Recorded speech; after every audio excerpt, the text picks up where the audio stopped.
for 5 minutes. Thank you, Madam Chair. With gas prices at or above $5 per gallon, Americans are feeling significant pain at the pump. In a recent survey of my constituents, 89% said they have had to change or cancel their summer travel plans due to the surge in gas prices. What a shame. I've also heard stories about how the gas prices, coupled with crippling inflation, have eaten into my constituents' savings and made it extremely difficult for families to make ends meet.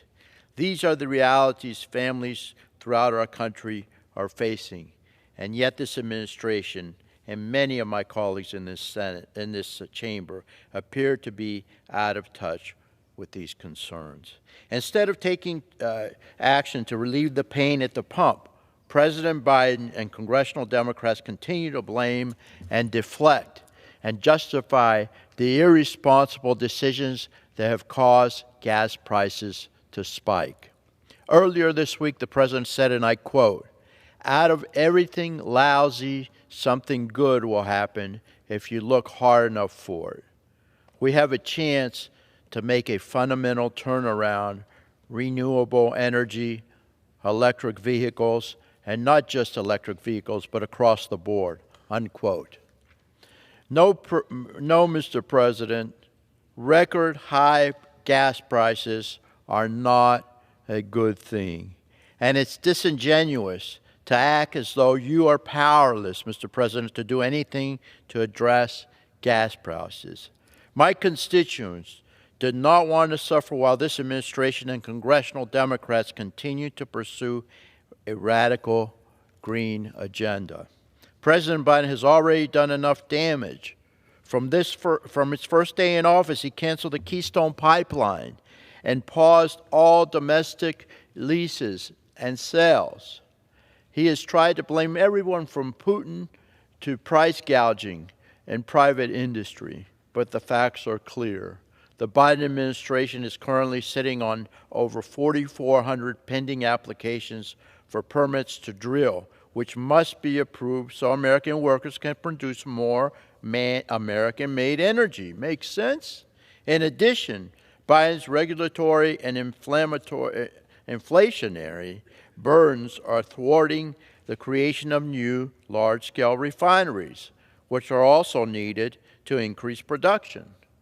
The Biden climate czar, former Senator John Kerry, said last week that we don't need any more domestic drilling. My constituents and I beg to differ. Prior to President Biden assuming office, the United States was a net exporter of energy and prices of gas, dipped to $2 a gallon. The greatest nation on the face of the earth should never have to rely on Saudi Arabia, Venezuela, Iran, Russia, or any other hostile nation to meet its energy needs. It is also not realistic to believe we can transition to a green economy overnight without significant cost to consumers. However, we can regain American energy independence, create American jobs, and lower prices at the pump by implementing the pro-growth, common-sense policies of the previous administration, which is why I've co-sponsored American Energy Independence from Russia Act. Unfortunately, House Democrats have blocked this critical bill 7 times on this very floor. That means they're blocking energy solutions for lower gas prices by boosting domestic energy production.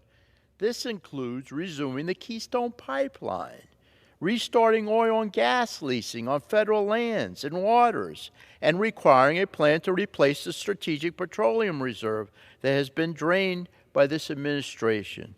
It's just not right. I don't know what message my colleagues, constituents are on the other side of the aisle. What message are they sending to the constituents? But back at home, the message has been very clear. And what are their constituents telling them?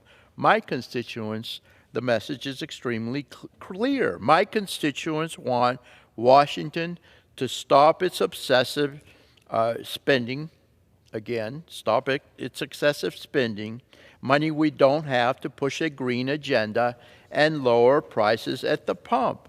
And we need to do it now. It's urgent that we do it. It's critical that we do it. Again, I urge my colleagues to join me in this fight, and I thank you, Madam Speaker. Gentleman's I yield time back has the balance of expired. my time.